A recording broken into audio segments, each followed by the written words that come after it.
માં ભગવતીને લીલા કરવા માટે કોઈ શરીર ધારણ કરવું જરૂરી નથી, પણ આ તો ભક્તોની વચ્ચે રહી લીલા કરી અને બતાવે છે કે તમે પણ મારી જેવું જીવન જીવી શકો છો.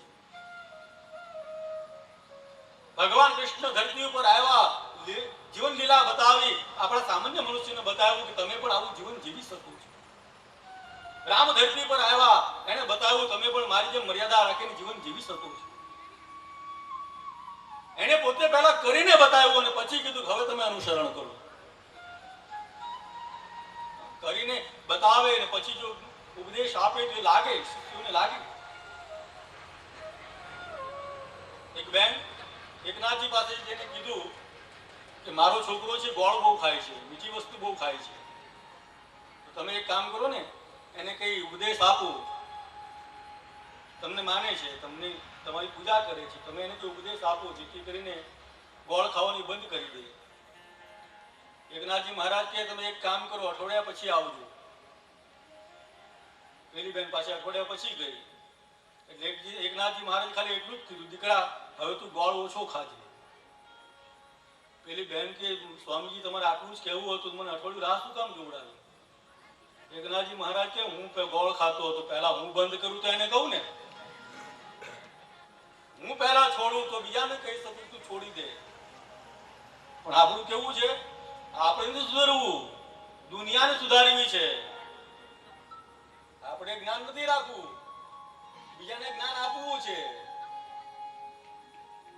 આપણે ઉદ્દેશ નથી લેવો, બીજાને આપવો છે.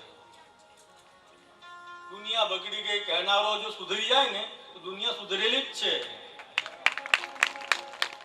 ક્યાં બગડી છે દુનિયા? કોને બગાડી છે દુનિયા? લહેર કરવા જેવી દુનિયા છે. માતાજીની કૃપાથી કેવી લહેર છે, કેવો આનંદ છે. હતી આવી ગાડી પહેલા? અહીંથી ધરમપુર જવું હોય તો આખો દિવસ ચાલતા ત્યારે ધરમપુર આવતું. સત્ય વાત છે ને મારી? આમાંથી કેટલા વડીલો બેઠા હશે જે ચાલીને ધરમપુર ગયા હશે? જો ઊંચી આંગળી કરી.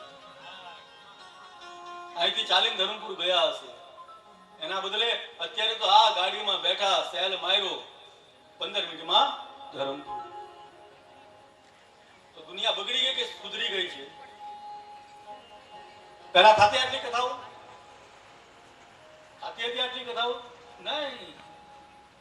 મને યાદ છે ત્યાં સુધી આજથી 30 વર્ષ પહેલા આખા ગામ ખાતે પહેલી ભાગવત કથા થઈ હતી. 30 વર્ષ પહેલા. ગામ કે 30 વર્ષ પહેલા થોડું છે. થતી હતી પહેલા આવી કથા? નહીં. પહેલા મળતા હતા આવા કપડા પહેરવાના? અત્યારે તો હા બાકી ફર્સ્ટ ક્લાસ કપડા પહેરીને જે આવે છે, રંગબેરંગી ચટાપટા. હા, લીલા પીળા. પહેલા હતા આવા તૈયાર થવાના સાધનો? અત્યારે તો શું ફેશનો નીકળે છે. હા, શું વાળ કપાવે છે, એમાં પાછા રંગ આવે.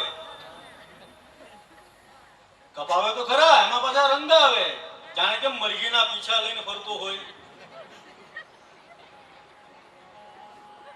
એમાં પાછી ફેશનો નીકળી. આમ કટ રખાવે, આમ કટ. આપણે કેમ ટ્રેક્ટરથી ખળ હાકીએ ને, કેમ જાણે મકામાં ટ્રેક્ટર ચલાવ્યું હોય. પાછા આપણને કે આ ફેશન છે.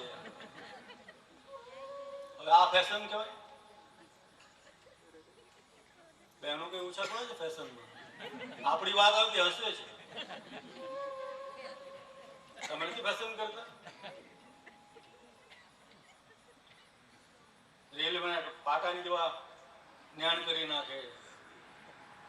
ભગવાને લાલ ઓઠ આપ્યા હોય અને પાછા કોને ખબર કેવા કેવા કરી નાખે.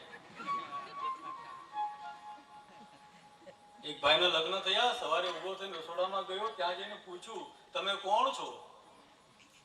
એટલે પેલી સ્ત્રીએ કીધું હું તમારી પત્ની છું. તો લોકો રાત્રે તું કોઈ અલગ હતી, તો કઈ તો મેકઅપ હતું, ઉતરી ગયો. પેલો જોક્સ વાયરલ થાય છે ને. એક વરાજાએ બ્યુટી પાર્લર વાળીને આઈફોન નું કવર ગિફ્ટ આપ્યું. એટલે બ્યુટી પાર્લર વાળી ખુશ થઈ ગઈ, મને આઈફોન આપ્યો. પણ જેવું બોક્સ ખોલ્યું એટલે અંદર સાદો ફોન હતો. ત્યાં પણ મારી સાથે આવું જ કર્યું. હિરોઈન બનાવીને મોકલી દીધી મારે ત્યાં. અંદર કઈ અલગ છે. પણ આનંદ કરવાનો સમય છે. મારો કહેવાનો મૂળ ભાવ એ છે, પહેલા કરતા અત્યારનો યુગ સારો છે. આપણા વડીલોને બે ટાઈમની રોટલી માટે કેટલી કેટલી પુરુષાર્થ કરવો પડતો હતો, કેટલી કેટલી જહેમત ઉઠાવવી પડતી હતી.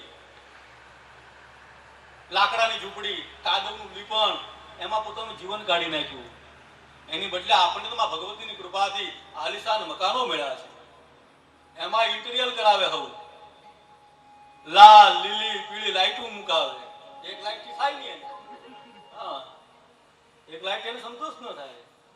એટલે ત્યાં લાલ મૂકો, અહીંયા લીલી મૂકો, અહીંયા ગુલાબી મૂકો તો મને મજા આવે. લહેર કરવાનો સમય આપણને મળ્યો છે, આનંદ કરવાનો સમય આપણને મળ્યો છે. પણ માં ભગવતીની કૃપા થાય અને સમજાય, સાચી સમજણ આવે તો. બાકી સમજણ જો જીવનમાંથી જાય તો જોવા જેવી